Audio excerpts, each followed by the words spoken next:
Hello, buddy. Welcome back to the Tin Man Score channel. I'm your host, Jeffrey Tin Man Taylor, and today I'm reacting to my third and final Midnight Tales video for you guys. This one's 4 very scary, true fog horror stories. So without further ado, I'm going to turn these lights off, move the camera up here for you guys, and let's get this reaction on the road in the bag. Okay, here we go.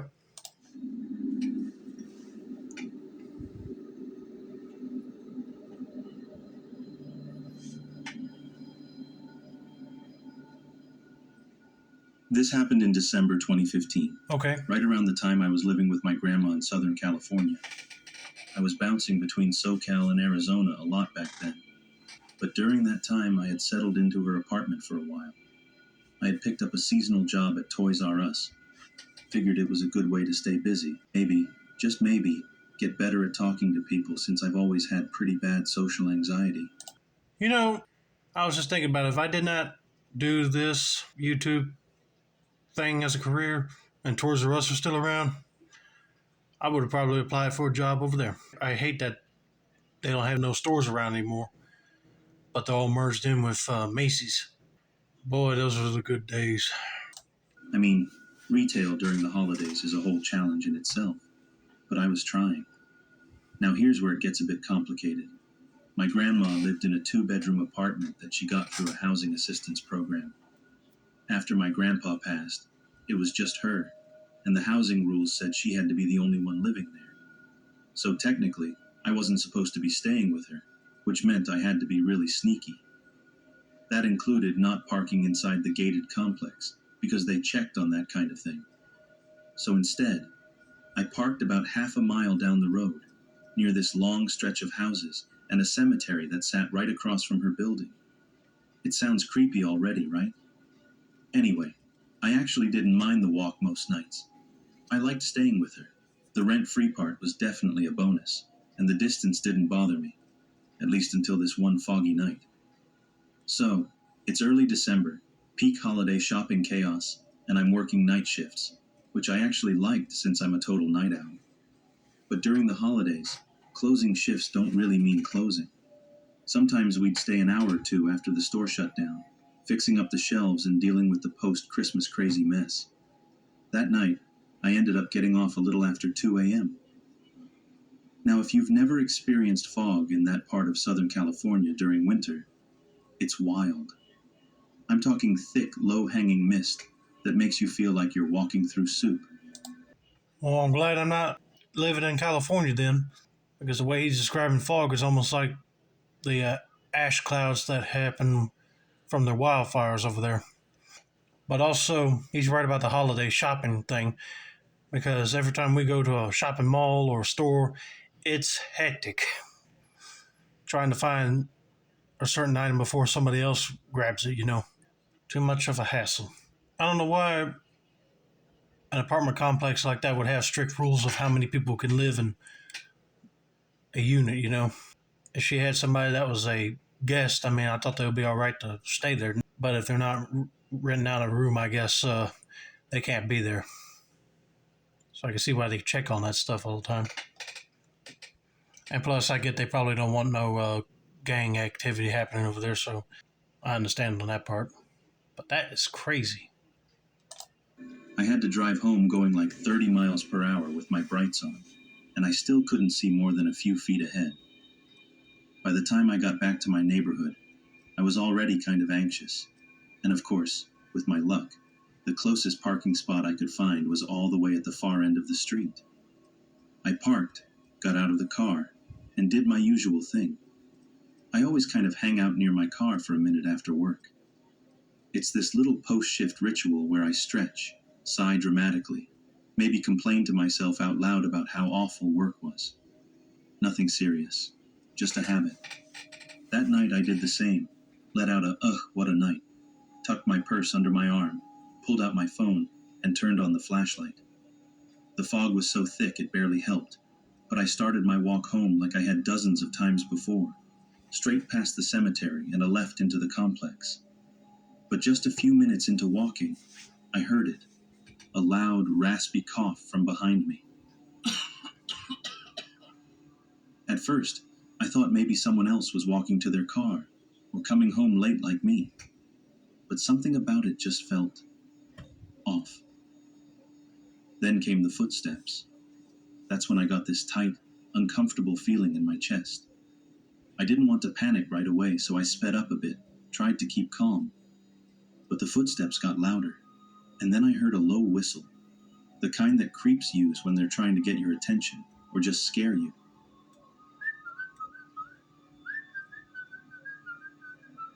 And that was enough for me. I broke into a run. I could hear the guy behind me pick up his pace too, and it was obvious he was chasing me. He was breathing heavy, kind of wheezing, and I remember thinking, great, he's out of shape. Maybe I have a chance.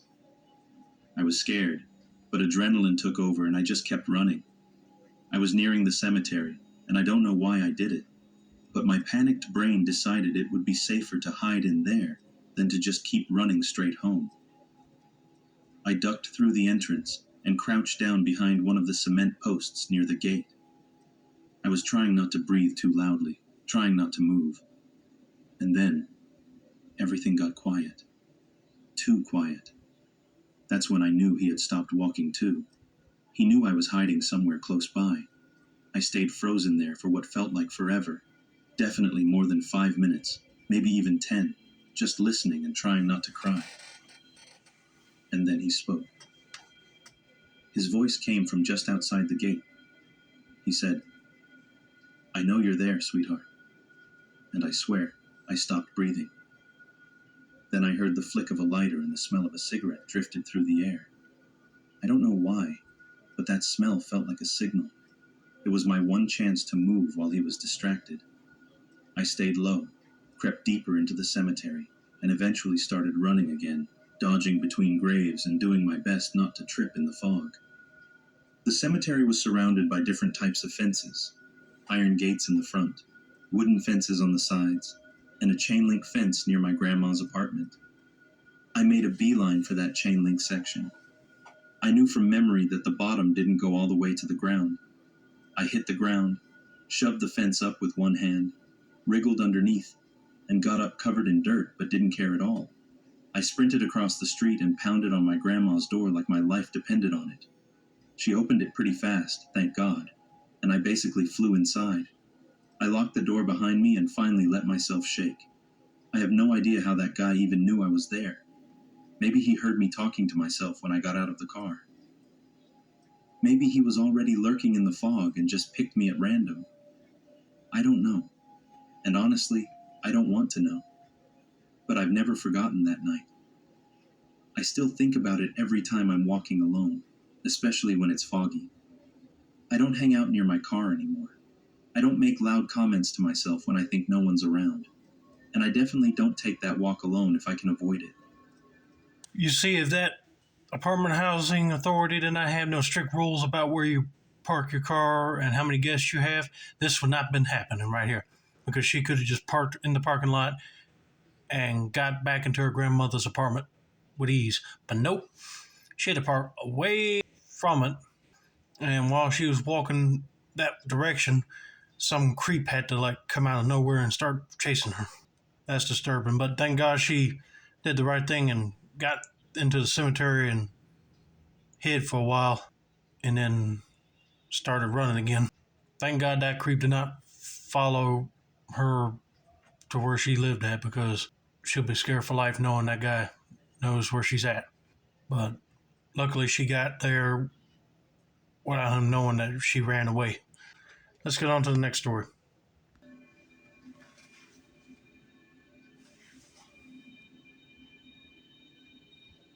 So this one time, my boyfriend and I decided we really needed to take a break from all the chaos of college life and work stress. We'd been burning the candle at both ends for weeks. Me working random shifts at a restaurant, him dealing with school stuff, and we just needed to get away. So we picked this weekend to hit up a nearby section of the Appalachian Trail for a backpacking trip. Our plan was simple: leave as soon as I got off work Friday, hike up the trail, and camp for a couple of nights. We didn't care what time I got off. We were going no matter what. Sounds like an adventure I would like to go on too. But if you hike the trail and camp out somewhere in the Appalachian Mountains, I would make sure that I got enough food and water with me, and also a medical kit and some sort of survival knife or other weapon, because you don't want to take the risk of an animal coming out of nowhere and attacking you. It's always good to be prepared. But let's just see what happens with them on their trip. I ended up clocking out around 4 p.m., and we were on the trail by 5:30. My boyfriend's an Eagle Scout, so he knew what he was doing, and we had everything we could possibly need: tent, sleeping bags, cooking gear, plenty of food, and let's just say, a few extra supplies to help us unwind once we made it to camp. But that first part of the hike, it was brutal. It was basically all uphill, and we were each lugging around what felt like small humans in our backpacks. After an hour of sweating it out, we passed the first trail shelter. These things are like three-sided wooden huts, open in the front, just enough to duck in from rain or sleep if you're caught out there. Not long after that, the sky opened up, and it started dumping rain on us. The forest turned into a giant mud pit, and fog started rolling in hard and fast.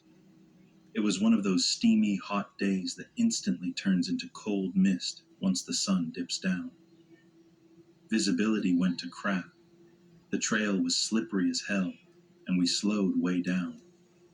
By the time night hit, we still hadn't made it to the shelter, and we had to stop to dig out our headlamps. Pitch black, still pouring, and we were totally soaked. My shoes were squishing, my clothes were sticking to me, and the temp had dropped a solid 25 degrees. I was over it. Finally, around 8:30, we stumbled into the second shelter area. There was a split in the trail. You could keep going up to the scenic overlook, head slightly right to the campsites, or take a sharp right down a slope to the shelter. There was no way we were setting up a tent in that rain, so we decided to hang out in the shelter until the weather chilled out. When we got there, I was actually relieved it looked empty, until we walked in and saw a couple already posted up inside. They looked to be in their 60s, and our first impression was that they were just another pair of nature-loving retirees trying to escape real life for a weekend. We told them we'd only be there a little while to dry off, and they were super friendly about it. Offered us a towel, lit a lantern, and made us feel pretty welcome. The guy had a cute little dog too, which helped set the chill mood. We started chatting, just basic stuff like where we were from and what we did. They introduced themselves as Joe and Maya, said they met online and were just messing around for the weekend, which, okay, a little weird phrasing, but whatever. Then things started getting a little strange. Maya, the woman, had this really unusual vibe. She had wild gray hair, huge round glasses, and these super dark teeth, like they looked stained from something other than coffee. Her whole look screamed chaotic hiker energy, down to her soaked hoodie, cut-off jean shorts, and boots. Joe seemed totally average. Overweight older guy, laid back, friendly enough. They were passing around what looked like a hydration pack, but they were clearly drinking booze, not water. Eventually, my boyfriend and I decided to relax a bit and light up, and we asked if they minded. They said they didn't, and even wanted in. I'll admit, I didn't expect a couple their age to want to join in, but hey, no judgment. Joe took a hit or two and then just sat back. But Maya, she hit it hard, like too hard. She could barely work the lighter but kept going like it was her mission. Yeah, I never thought that I would hear a story about an older couple wanting to hit a blunt like that, but hey, they want to partake in that. I ain't the one to judge.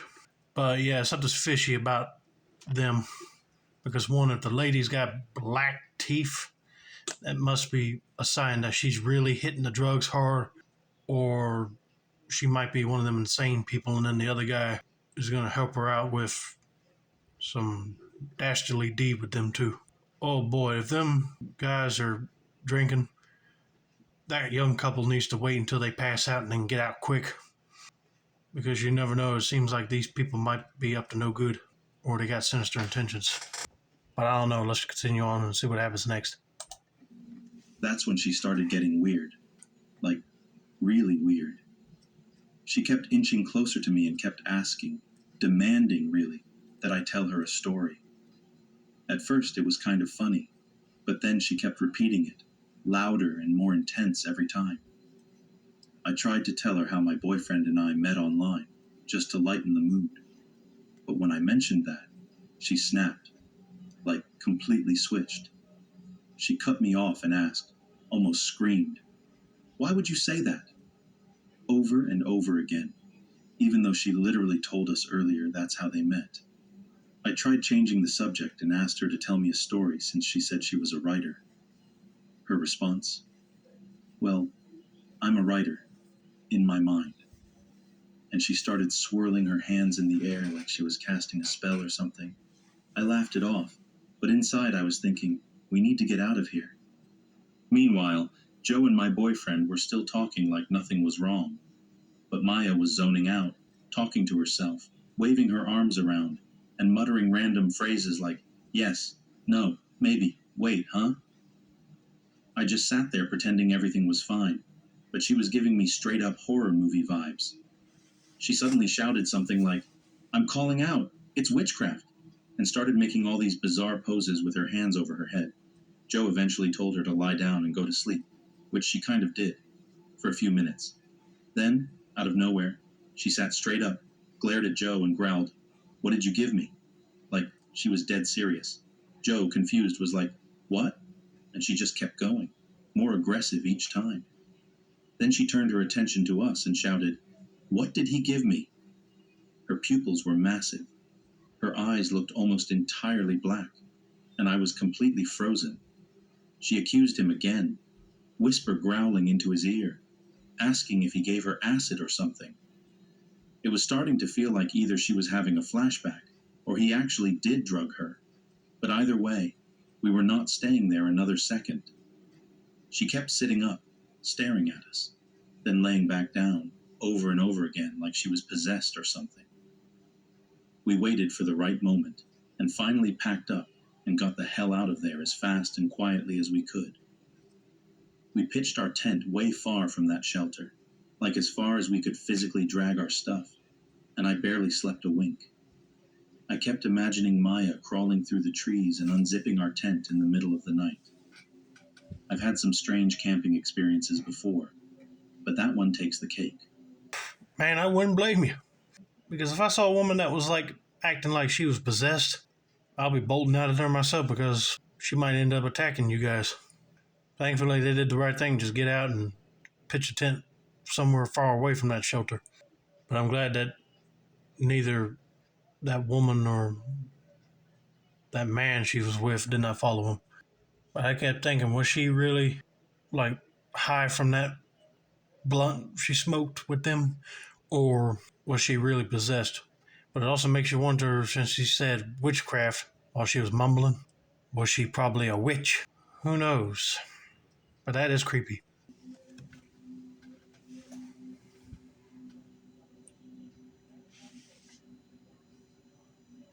My grandma Patsy loved creepy stories, and weirdly enough, so did I when I was a kid. Every time I slept over, I'd ask her to tell me that one story about the whistling man. It always gave me goosebumps, but I asked for it every time. I guess I've always been into the spooky stuff. Anyway, the story takes place back in the mid 1950s, somewhere around 1955 or 56. Patsy was just a teenager back then, living in a quiet neighborhood out in Fremont, California. Her older sister, Susan, had already moved out, started a family, and one week she decided to visit their parents and hang out for a few days. Now, one evening, Patsy agreed to babysit for the neighbor's kids while her parents and brother went out. So Susan stayed behind at their house, and Patsy just had to pop over next door for a few hours. She gave the kids dinner, got them tucked in, and afterward, she had the house to herself. Being a bored teenager, she did what most teens probably would: put on some records, turned the volume up, and started dancing around the living room like she was putting on her own private concert. Typical harmless fun. But while she was dancing and laughing, this thick fog started rolling in outside. She said it wasn't anything unusual for that area, but it gave everything that eerie, washed-out glow under the streetlights. That's when she first heard it, this low whistle, kind of soft, but distinct. 2 short notes, then one long one. She paused the music, thinking maybe she was just hearing things. Then it came again. Same sound. 2 short, 1 long. Suddenly, she didn't feel like dancing anymore. She froze, listening. The living room curtains were wide open, and through the windows, all she could see was swirling fog lit up by the streetlights. It felt like the whole outside world had vanished into mist. So she shut the music off, turned off the lamps, and quickly moved around the room, pulling the curtains closed. Yeah, I'll be baffled too if I had earbuds in my ear and I keep hearing whistling over the music. I think, is it part of the music or what is it? And if I turn around and I don't see nobody there during a foggy day, then they're either hiding in the fog or in the bushes somewhere. You never know. But that would be crazy to hear. But the whistle came again, closer this time. Patsy worked up the courage to peek through a tiny gap in the curtain, and that's when she saw him. There was a man sitting on a tree stump right between her house and her neighbor's yard, barely visible through the fog, just sitting there, still. And then he whistled again. She completely panicked, picked up the phone and called Susan back at her house, which was just across the yard. She didn't even have to explain. Susan had heard the whistling too. They were both freaked out. But instead of just hiding, they decided to try something to scare him off. They met outside on the sidewalk, maybe 10 feet away from where the guy was just sitting there in the fog.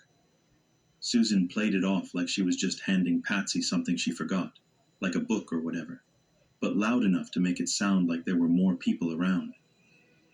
She kept talking about her husband, Alan, and how he was asleep, but would be up soon for work.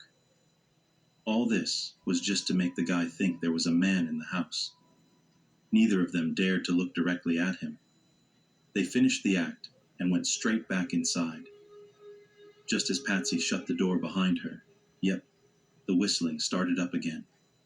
They stayed up the rest of the night, totally on edge. Patsy said they didn't even speak much after that. They just listened. Hours passed. The guy never moved, never spoke, just kept whistling now and then. Eventually, sometime late into the night, the sound stopped. When her brother got home later that night, he was so spooked by the whole thing that he grabbed a gun, and in his panic, accidentally shot a hole in the kitchen floor. And that was it. They never found out who that man was, what he wanted, or why he just sat out there whistling in the fog. It's been decades, and my grandma never forgot about it. And honestly, neither have I. Boy, I tell you what, if I saw a guy just sitting in the tree whistling, I'll be yelling at him and be like, dude, you know it's late in the night, nobody don't want to hear whistling. What are you doing up there? And if he don't reply, say, if you don't leave right now, I'm calling the cops. That's all them ladies had to do. But I love their little tactic they were doing, where they just walk out and talk to each other, act like they have a man in one of the houses that would get up for work. But I'm surprised that did not scare that guy off. Man, that would be creepy to hear from one of my elders for sure, if they had an experience like this. All right, let's get to the final story.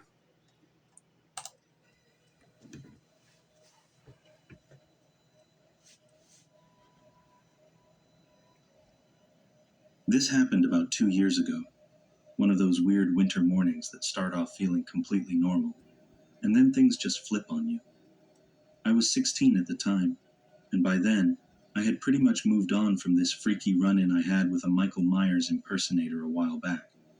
That's a long story, maybe for another day. Anyway, my family had packed up and moved to Florida, and honestly, life had been pretty chill since then. No drama, no weirdos, just regular teenage stuff, school, and trying not to fail chemistry. Now, where I lived, school officially started at 7:25 a.m., but I had to be there earlier that day. Some brutal AP Chem test was waiting to ruin my morning. We lived about 25 minutes from school, so my mom and I were out the door by 6:25. And I remember this clearly, because the moment we stepped outside, it felt like we were walking into a cloud. I mean, the fog was insane.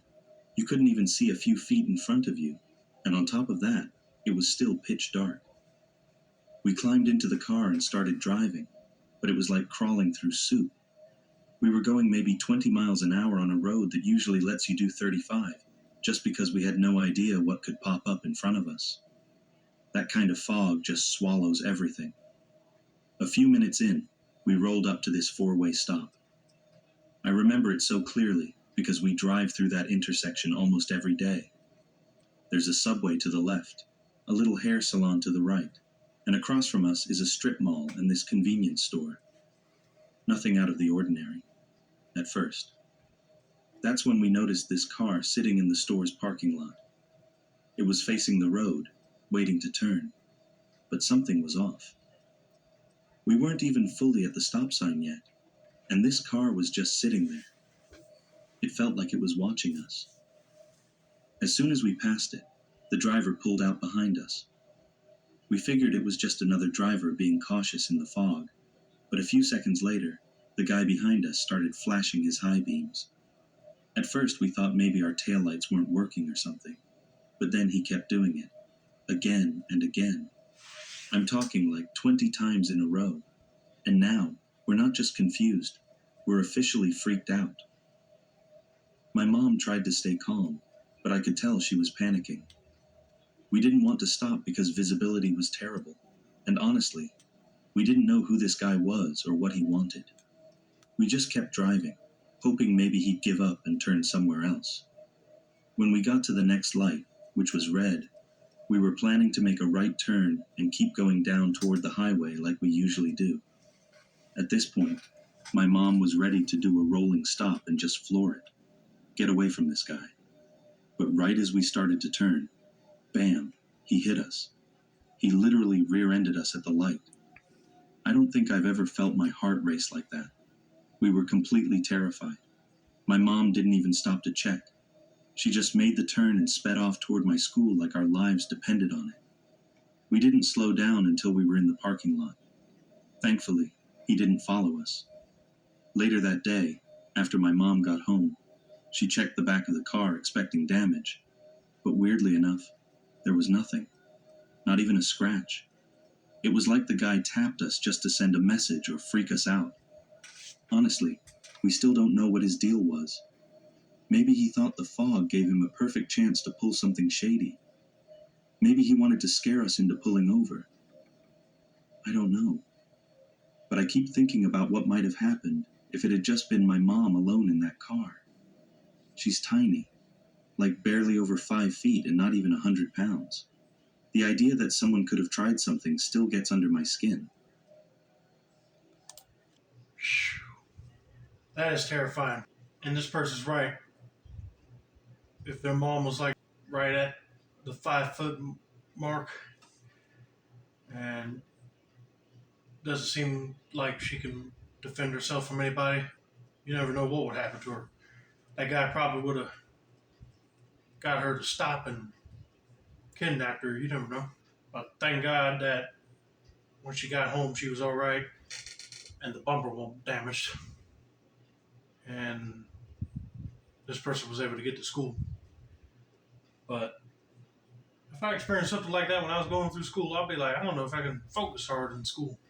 My brain would be going all over the place. Because if that person followed them to where that kid goes to school at, he might end up doing something over there. You never know. But thank God nothing happened. So that's going to be it for now. Don't forget to like, subscribe, turn on post notifications for more Midnight Tales reactions like this. This has been another successful installment of the Tin Man's Corner channel. I'm your host, Jeffrey Tin Man Taylor, and I said that's a wrap, and that's day on.